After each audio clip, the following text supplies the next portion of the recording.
Hello everyone. आज की जो आपके साइंस की वर्कशीट है, वर्कशीट नंबर 47, ये टिश्यू पार्ट से ही है और आज हम इसमें एपिडर्मिस के बारे में स्टडी करेंगे। ठीक है, तो आज हम पढ़ने वाले हैं प्रोटेक्टिव टिश्यूज़ के बारे में। तो सबसे पहले यहाँ पर क्या होता है, ये ज्ञान है। ज्ञान क्या पूछता है कि जिज्ञासा दीदी, how are plants able to protect themselves, कि जो प्लांट्स होते हैं वो किस तरह से खुद को प्रोटेक्ट कर सकते हैं। तो ठीक है, जिज्ञासा दीदी फिर क्या बताती है कि ज्ञान, plants have protective tissues for this purpose, यानी कि खुद को प्रोटेक्ट करने के लिए प्लांट्स के पास क्या होते हैं, प्रोटेक्टिव टिश्यूज होते हैं।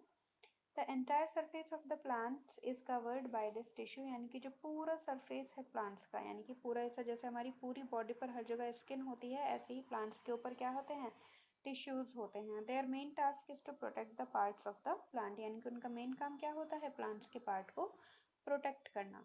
देर ऑल्सो सिंपल टिश्यूज, यानी कि इन्हें सिंपल टिश्यूज भी होते हैं, यानी कि कहते हैं, और लेकिन इनका जो फंक्शन होता है वो अलग होता है, किससे, सपोर्टिव टिश्यू से, क्योंकि हमारे सपोर्टिव टिश्यू भी कैसे थे, सिंपल टिश्यू थे, लेकिन इनका फंक्शन उनसे अलग है। ये कितने तरह के होते हैं हमारे पास, 3 तरह के। कौन सा, एपिडर्मिस, स्टोमेटा और कॉर्क। तो हम डिटेल में स्टडी करेंगे अब एपिडर्मिस की। तो यहाँ पर हम एपिडर्मिस देख लेते हैं कि क्या होता है। All parts of the plants like flower, leaves, stem and outer layer of the roots are covered by an external layer of called epidermis। देखो, एपी का मतलब क्या होता है, एक्सटर्नल, और डर्मिस का मतलब होता है लेयर। तो एपी मीन्स एक्सटर्नल और डर्मिस लेयर, यानी कि बाहर वाली लेयर। ठीक है, तो जितने भी उसके पार्ट्स हैं प्लांट के, कौन से, चाहे वो फ्लावर है, वो लीव्स हैं, वो स्टेम है या रूट्स हैं, तो वो सभी किसी से, किस चीज़ से हैं, कवर हैं, एपिडर्मिस से। यानी कि अगर हम नॉर्मली बात कहें तो जैसे हमारी स्किन है, ऐसे ही प्लांट्स में एपिडर्मिस है। Most of the cells are usually flat, their outer cell wall is thicker than the inner wall, यानी कि बहुत सारी सेल्स जो होती हैं वो फ्लैट होती हैं, जैसे ये ऊपर से आपको दिख रही है फ्लैट सरफेस, लेकिन इनकी जो अंदर वाली सेल होती है वो थोड़ी मोटी होती है, और देन द इनर वॉल, यानी कि जो ये आउटर सेल है इनकी, ये थोड़ी सी मोटी होगी, और जो इनकी इनर सेल होगी वो पतली होगी। Epidermal cells of aerial parts produces a layer known as cuticle on it, which often secrete a waxy water resistant substance called cutin, यानी कि जो कैसी होती है, एरियल, यानी कि बाहर जो निकली हुई जो ले होती है, ठीक है, वो क्या करती है, एक सब्सटेंस सीक्रेट करती है, एक वैक्सी यानी कि चिकना सा सब्सटेंस, ठीक है, जिसे हम कहते हैं क्यूटिन। ठीक, और ये जो लेयर होती है ये कौन सी होती है, क्यूटिकल लेयर होती है। ये कहाँ पर होती है, जितने भी उस प्लांट के एरियल पार्ट्स हैं।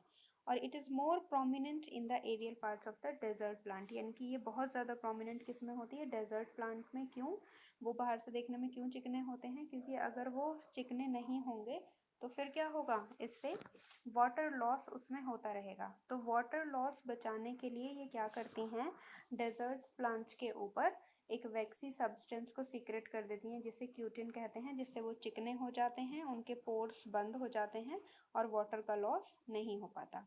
ठीक है, क्योंकि डेजर्ट में तो वैसे ही पानी नहीं होता। This provides the protection against loss of water, mechanical injury and invasion by parasitic fungi, यानी कि जो पैरासाइट्स होते हैं, फंजाई हैं, उनके थ्रू जो उनका जो अटैक होता है, ठीक है, कुछ उनको इंजरी जो होती है, mechanical injury in the sense की जो बाहर से कट फट जाना, और लॉस ऑफ वाटर यानी कि पानी का उड़ जाना, ठीक है, पानी का किसी भी रूप में प्लांट से बाहर आ जाना, इन सब चीज़ों से वो प्रोटेक्शन करती हैं। जो क्यूटिकल है एपिडर्मिस की, कंट्रोल्स द ट्रांसपिरेशन, इनकी ट्रांसपिरेशन को कंट्रोल करती है। ट्रांसपिरेशन क्या होता है कि प्लांट के अंदर से पानी का बाहर आ जाना, इवेपोरेट हो जाना, उसे हम ट्रांसपिरेशन कहते हैं।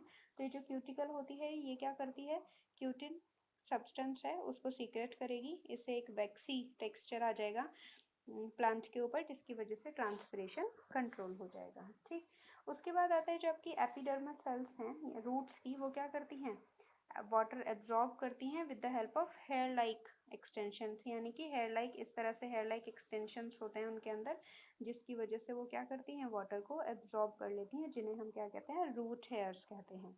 और जो रूट हेयर्स कहते हैं, ये रूट्स की वाटर एब्जॉर्प्शन की कैपेसिटी को बढ़ा देते हैं, ताकि वो और ज़्यादा जो वाटर है उसको एब्जॉर्ब कर सकें। ठीक, इसके बाद हम पढ़ लेते हैं स्टोमेटा के बारे में। तो स्टोमेटा आपको पता ही है कहाँ होते हैं, ये एपिडर्मिस लेयर में होते हैं लीव्स की, यानी कि जो लीव्स होती हैं, क्यों? क्योंकि हमारी फोटोसिंथेसिस का जो मेन फंक्शन है वो यहीं पर ही होता है, जो फोटोसिंथेसिस की रिएक्शन होती है वो यहीं पर होती है। तो लीव्स के अंदर छोटे छोटे छेद होते हैं, टाइनी टाइनी पोर्स होते हैं, जिन्हें हम क्या कहते हैं? स्टोमेटा कहते हैं। और ये किडनी बीन्स, जैसे हमारी किडनी होती हैं या फिर हम बीन्स जो होते हैं, इस तरह के दो छोटे छोटे स्ट्रक्चर्स होते हैं जो इनको घेरे रखते हैं, जिसे हम गार्ड सेल्स कहते हैं। और ये जो गार्ड सेल्स हैं, इनका नाम ही गार्ड सेल्स इसलिए है, क्यों? क्योंकि ये इनको कंट्रोल करती हैं, कब इन्हें खुलना है कब बंद होना है, ये सारा कंट्रोल इन्हीं गार्ड सेल्स के पास होता है। ठीक है, तो ये कब खुलते हैं? जब एनवायरनमेंट से तो कार्बन डाइऑक्साइड अंदर लेनी है, क्योंकि क्या होना है? फोटोसिंथेसिस, और फोटोसिंथेसिस के बाद क्या होता है? ऑक्सीजन को बाहर जाना है, तब ये स्टोमेटा खुल जाता है। और इसके साथ साथ they also help in transpiration, यानी कि जब ये ऑक्सीजन बाहर आती है तो इसके साथ साथ कुछ वाटर भी बाहर आ जाता है, इवेपोरेट हो जाता है। ठीक है, तो ये तीनों चीज़ों को इसमें क्या ज़रूरत पड़ रही है? स्टोमेटा के ओपन होने की। तो इसको कौन कंट्रोल कर रहा है? ये जो गार्ड सेल्स हैं। ठीक, उसके बाद पढ़ लेते हैं हम कॉर्क और कैम्बियम के बारे में। तो आपने देखा होगा, जितना पेड़ पुराना हो जाता है उसके ऊपर छाल उतनी ही मोटी और आसानी से बहुत कटी फटी हो जाती है और आसानी से छूटने भी लगती है। तो ये होता क्या है कि जब प्लांट्स बहुत बूढ़े होते जाते हैं, बूढ़े इन द सेंस कि बहुत पुराना है हमारा एक ट्री, ठीक है, तो इसमें क्या होगा? ये जो आउटर लेयर होती है, सबसे आउटर लेयर, जब ये हरा भरा पेड़ था उसके बाद आपने देखा होगा जो बहुत पुराना पेड़ होगा उसका तना उतना ही मोटा और बाहर से उतना ही हार्ड होगा। तो ये जो आउटर लेयर होती है, ये रूट्स और स्टेम की, ये कैसी शुरू हो जाती है? हार्ड होनी शुरू हो जाती है, जो कि कॉर्क में कन्वर्ट हो जाती है। और ये क्या करती है? एक मल्टी लेयर आउटर कवरिंग बना लेती है, जिसे हम बार्क कहते हैं, इनकी पेड़ों की छाल कहते हैं, जो आराम से छुटने लगती है ना ऊपर, वो वही है। ठीक है, ये मल्टी लेयर आउटर कवरिंग। इसकी वजह से क्या होता है? Due to the deposition of suberin, suberin क्या है? एक केमिकल सब्सटेंस होता है, ठीक है, जो कि टिश्यू के थ्रू क्या किया जाता है? प्रोड्यूस किया जाता है।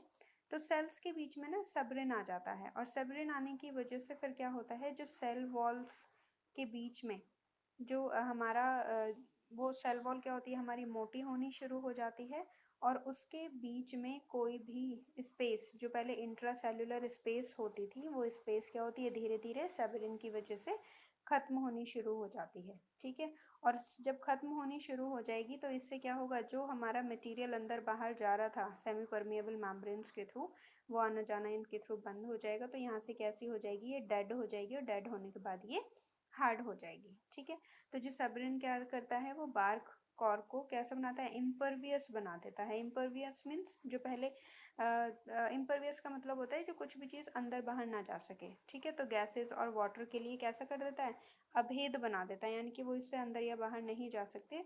और लेकिन फिर इनका फंक्शन क्या शुरू हो जाता है?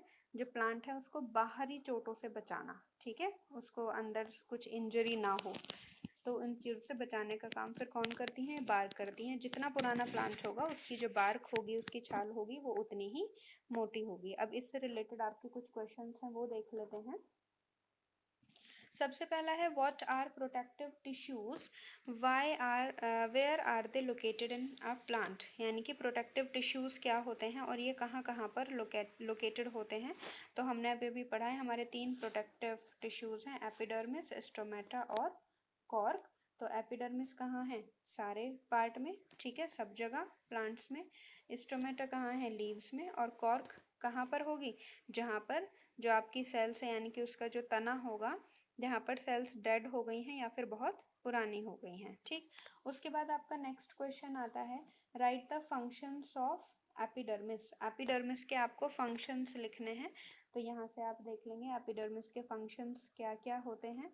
तो सबसे पहला काम क्या है? ये प्रोटेक्शन करता है लॉस ऑफ वाटर से, ठीक है। दूसरा, ये एपिडर्मिस क्या करती है? ट्रांसपिरेशन को भी कंट्रोल करती है, और रूट्स की जो एपिडर्मल लेयर है वो क्या करती हैं? वाटर एब्जॉर्प्शन की कैपेसिटी को बढ़ा देती हैं। ठीक है, इसके बाद हमारा थर्ड क्वेश्चन है, what where is stomata located in plants, what are the functions of stomata. तो ये देखो, स्टोमेटा होता है, कहाँ होता है? एपिडर्मिस लेयर में होता है, लीव्स की। और क्या फंक्शन होता है इनका? तो क्या फंक्शन होता है इनका? स्टोमेटा का exchange of the gases from the atmosphere, और दूसरा ट्रांसपिरेशन में भी ये हेल्प करता है। और इसके बाद आपका लास्ट क्वेश्चन है, why is cork hard, what benefits do plants get due to this, यानी कि कॉर्क हार्ड क्यों होती है। तो कॉर्क हार्ड क्यों होती है, क्योंकि जो सबरिन है एक केमिकल सब्सटेंस है, वो सेल्स के बीच में आ जाता है, जिसे टिश्यूज़ जो होते हैं वो प्रोड्यूस करते हैं, जिसकी वजह से इंट्रा सेल्यूलर जो स्पेस होती है वो ख़त्म हो जाती है और सेल कैसी हो जाती है, डेड हो जाती है। ठीक है, और इससे क्या बेनिफिट मिलता है, तो इससे बेनिफिट क्या है, it protects the plant from jerks and wounds. ठीक है, तो ये क्वेश्चंस आप करेंगे अच्छे से। Thank you.